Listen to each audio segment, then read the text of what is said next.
아침이 되매 다윗이 편지를 써서 우리아의 손에 들려 요압에게 보내니 그 편지에 써서 이르기를 너희가 우리아를 맹렬한 싸움에 앞세워 두고 너희는 뒤로 물러가서 그로 맞아 죽게 하라 하였더라.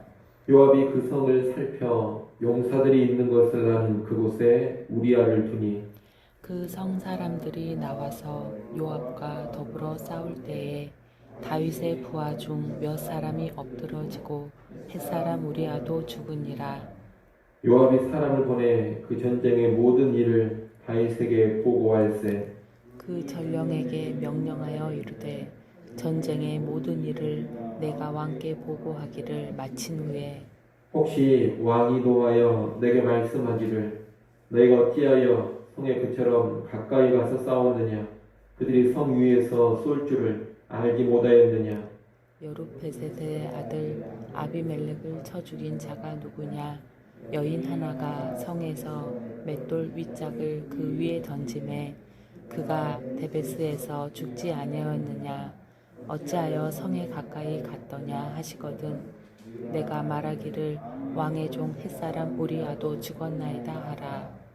전령이 가서 다윗에게 이르러 요압이 그를 보낸 모든 일을 다윗에게 아뢰어 이르되 그 사람들이 우리보다 우세하여 우리를 향하여 들로 나오므로 우리가 그들을 쳐서 성문 어기까지 미쳤더니 활 쏘는 자들이 성 위에서 왕의 부하들을 향하여 쏘매 왕의 부하 중 몇 사람이 죽고 왕의 종 햇사람 우리아도 죽었나이다 하니 다윗이 전령에게 이르되 너는 요압에게 이같이 말하기를 이 일로 걱정하지 말라.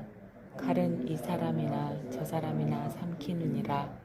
그 성을 향하여 더욱 힘써 싸워 함락시키라 하여 너는 그를 담대하게 하라 하니라. 우리아의 아내는 그 남편 우리아가 죽었음을 듣고 그의 남편을 위하여 소리내어 우니라. 그 장례를 마침에 다윗이 사람을 보내 그를 왕궁으로 데려오니 그가 그의 아내가 되어 그에게 아들을 낳으니라. 다윗이 행한 그 일이 여호와 보시기에 악하였더라. 아멘. 우리아의 아내 바세바와 간음한 후에 그녀의 임신 소식을 들은 다윗은 어떻게 해서든 우리아와 바세바를 동침시키려고 했지만 뜻대로 되지를 않았습니다. 이에 다윗은 우리아를 죽이려는 무서운 계획을 세웁니다. 다윗은 우리아를 죽이라는 명령을 담은 편지를 우리아의 손에 들려 요압에게 보냅니다. 여러분, 다윗은 자신의 간음죄를 덮기 위해서 지금 살인이라는 더 큰 죄를 계획하고 그 계획을 우리아 본인의 손에 들려서 요압에게 보내는 아주 잔인하고 비인간적인 행동을 하고 있습니다. 그리고 우리아는 결국 전장에서 죽게 됩니다. 간음죄를 저질렀던 다윗이 이제 죄를 감추는 과정에서 살인죄까지 저지르게 된 겁니다. 죄라는 것이 이렇습니다. 죄는 자라납니다. 작은 죄가 큰 죄가 되고 큰 죄가 더욱더 심각한 죄가 됩니다. 죄를 방치하면 사람은 이렇게 더 비열해지고 더 잔인해지는 겁니다. 죄를 방치하고 죄를 숨겨두면 처음에는 생각할 수도 없었던 끔찍한 일을 과감하게 저지르는 것이 인간입니다. 죄를 감추려고 할수록 더 깊은 죄의 수렁에 빠져드는 겁니다.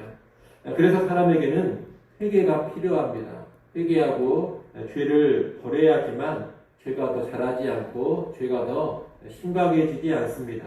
회개해야지만 살게 되고 회개해야지만 인간성을 회복할 수가 있습니다.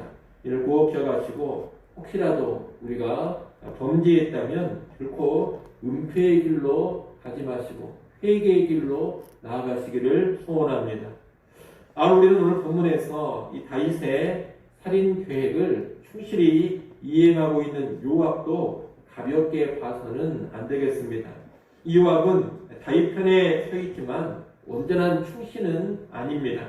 우리는 이미 요압이 다윗에 대한 충성보다 자기의 세욕과 권력에 더 큰 관심이 있는 사람이라는 것을 앞에서 봤습니다. 다윗의 뜻을 거스르고 자기 멋대로 아브넬을 죽여버린 데서 그 요압의 모습이 여실히 드러납니다. 그 요압이 이번에는 다윗의 명령에 충실히 따르고 있습니다. 어쩔 수 없는 죽음으로 가정에서 우리아를 전사하게 만듭니다. 이것은 온전한 충성에서 나온 것은 아닙니다. 다윗의 명령을 따르는 것이 자기에게 유익이 되리라는 계산이 섰기 때문입니다. 잘 모르겠습니다만 이 일을 가지고 다윗의 약점을 하나 잡아두려고 했을지도 모르겠습니다. 여하튼 요압은 다윗의 죄악된 명령을 수행합니다.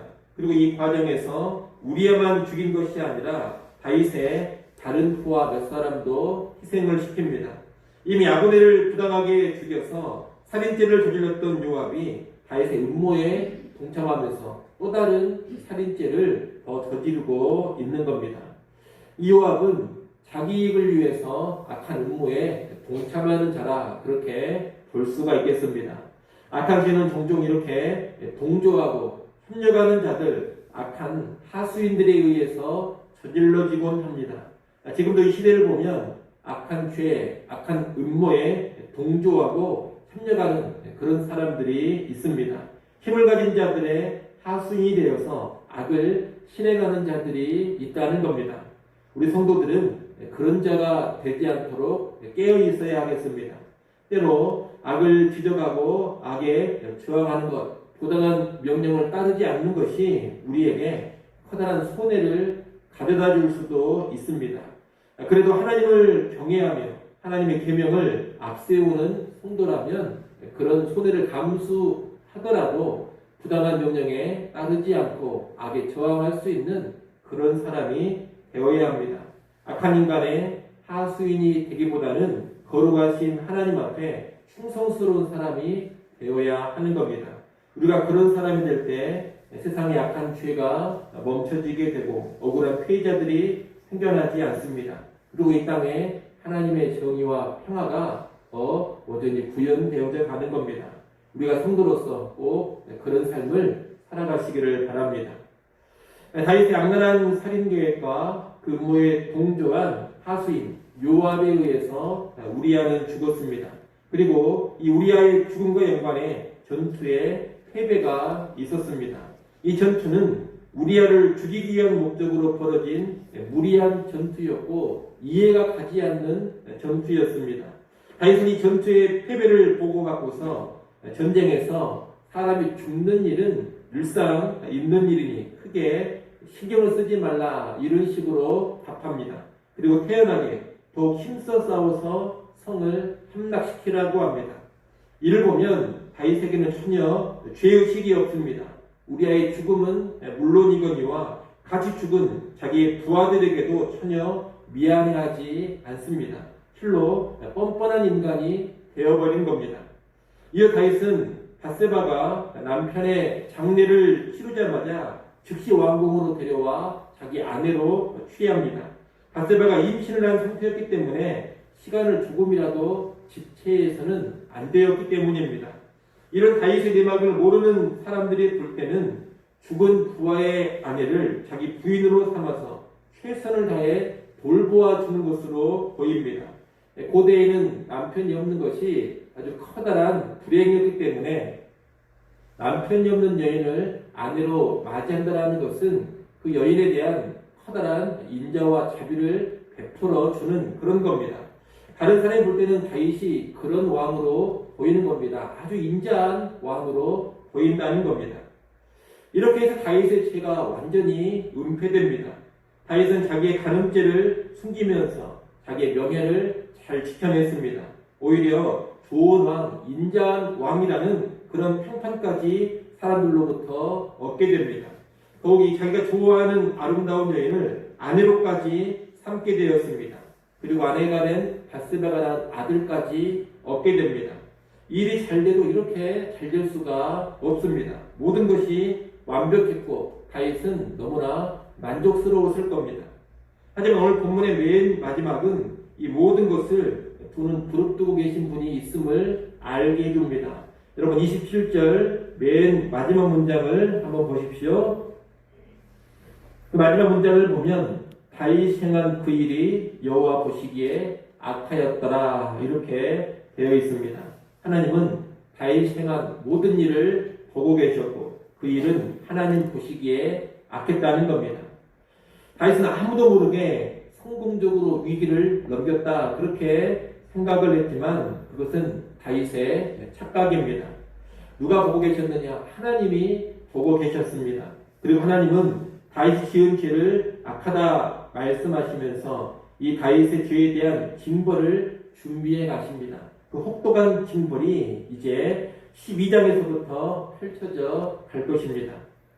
여러분, 왕인 다윗의 힘과 권력으로도 덮을 수 없는 것이 있습니다. 다윗의 교묘한 술수로도 막을 수 없는 것이 있습니다. 그것은 바로 최후의 관찰자, 최후의 심판자가 되시는 하나님의 판단과 하나님의 심판입니다. 사람들은 속여도 하나님은 속일 수 없습니다. 요압 같은 사람은 다윗의 악에 적극적으로 협력하고 동조하더라도 하나님은 그 일에 전혀 동조하시지 않습니다. 사람들에게는 이 다윗이 좋은 평판을 계속 얻어가겠지만 하나님은 이제 다윗을 심판하십니다. 우리는 바로 이 하나님을 의식해야 하고 이 하나님을 바라볼 수 있어야 합니다. 여러분, 아무리 내가 죄를 잘 숨긴다 하더라도 하나님까지 속일 수 없다는 것을 알아야 합니다. 내 죄를 아무리 잘 은폐하고 사람들에게 계속적으로 좋은 평판을 얻고 있다 하더라도 하나님의 심판을 피할 수 없다는 것을 알아야 합니다. 우리는 이 하나님을 봐야 하고 하나님의 심판을 두려워해야 하는 겁니다. 그 하나님을 바라볼 때 우리는 죄를 회개하는 길로 나아가게 될 것이고 그 하나님을 의식할 때 회개를 통해 진정으로 사는 길로 나갈 수가 있을 겁니다. 이를 명심하시고 여러분 다 보고 계시는 우리 하나님, 오직 공의로 판단하시고 심판하시는 그 하나님을 의식하시기 바랍니다. 두 눈 부릅뜨고 계시는 하나님을 여러분도 두 눈 똑똑히 뜨고 바라볼 수 있는 그런 성도들이 되시기를 바랍니다. 그 하나님 앞에서 언제나 경외감을 가지시고 죄를 저질렀다면 회개하는 길로 나아가시고 바른 길, 의의 길을 회복할 수 있는 우리 모두가 될 수 있기를 간절히 소원합니다. 기도하겠습니다.